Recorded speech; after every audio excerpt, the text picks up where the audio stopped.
Gagawa tayo ngayon ng napakasarap na chicken recipe or manok na recipe. So meron lang po tayo dito chicken breast. So hatiin lang natin siya sa 4. Siguraduhin lang natin na nahugasan natin yung maigi yung ating mga manok. Ayan, kahit ano naman gamitin yung manok ay pwede dito. Pero yung chicken breast lang ang ating ginamit dito para wala talagang butong-buto. At ayan, kuha lang natin yung ating induction cooker mula po sa Xiaomi. Yung ating frying pan mula po sa Carrot. Ayan, nandyan po sa ating description box yung mga link para sa mga nagtatanong ng ating mga kung saan natin nabili yung ating induction cooker at yung ating frying pan. Pagkatapos ay magbubuhos po tayo dito ng isang can ng ating gatas. Or kahit anong gatas, kahit anong brand pwede dito. Kung gusto mo yung fresh milk, mas maganda rin yon, guys. So isang can lang ito, and then turn on na natin siya, and then pakukuluan lang natin siya ng 2 minutes lang bago natin maglagay ng iba pa nating mga ingredients. So after 2 minutes, guys, medyo kumukulo na siya. Kung makikita nyo, maglalagay tayo ng asin at paminta. Ayan, so hindi tayo maglalagay ng ginisa mix, magic sarap, or kahit anong mga seasoning kasi nababash po tayo. Tsaka guys, alam nyo ba guys, hindi sa pangbabash lang sa mga brand na yan. Hindi talaga maganda pag gumagamit tayo niyan kasi meron siyang mga added na preservative doon. Kaya mas maganda kung asin at paminta lang. Ayan, naglagay din tayo ng garlic powder. At naglagay din tayo ng ating bay leaves o yung ating dahon ng laurel, pampadagdag aroma lang. So haluin lang natin siya ng maigi. And then, dito na natin pakukuluan ng 5 to 10 minutes sa mahinang apoy lang. So, para talaga manuot yung lasa ng ating mga linagay na mga ingredients dyan, kailangan natin siyang pakuluan hanggang sa medyo mag-simmer lang siya ng konti. So, tulad yan, guys. So, hindi pa yan okay. Pakuluan pa natin siya ng another 5 minutes na lang hanggang sa mag-simmer lang siya ng konti. Sabi ko nga kanina.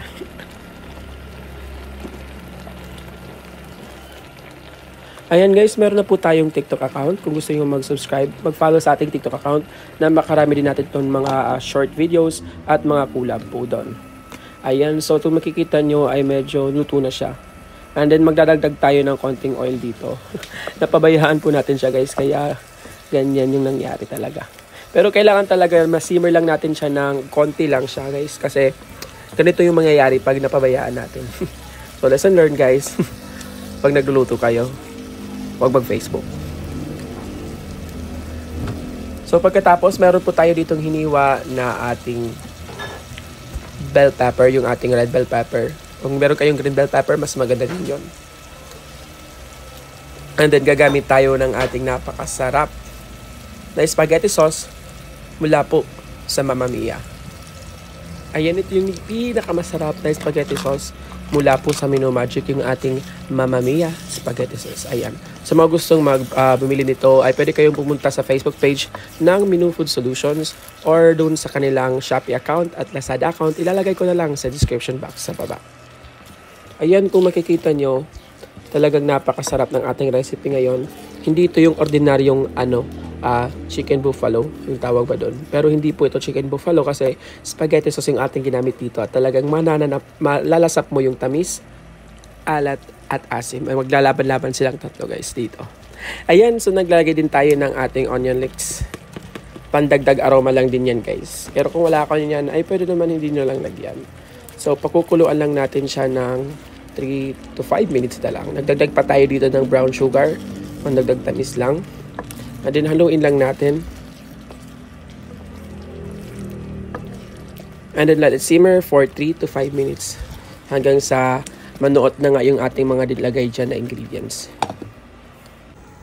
So after 5 minutes, eto na siya tapos na ang ating napakasarap. Pero maglalagay pa tayo dito ng asin at paminta dahil hindi tayo naglagay kanina ng asin at paminta. Konti lang guys, para hindi siya maging maanghang. Kasi pag madaming paminta ang ating ilagay dito ay talagang magiging maanghang ito. At naglagay din po tayo dito ng ating garlic powder. Pandagdag flavor lang din dito. Pero kung gusto mo naman yung tamang timpla na niya, ay pwede naman hindi nyo nalagyan ng garlic powder. Pandagdag ano lang nito, pandagdag lasa at pandagdag alat. Kasi guys, yung ating spaghetti sauce dito ay matamis na. So, kailangan natin mabalance ito. Lalagyan natin ng garlic powder kasi medyo maalat yung garlic powder. So, simmer lang natin siya ng 1 minute na lang kasi naglagay tayo dito ng ating paminta at ng ating garlic powder. Pero kung wala kayong garlic powder, pwede naman hindi nyo na lang lagyan. Pwede na lang asin na lang ang ilagay dito. At halu-haluin lang natin siya, guys.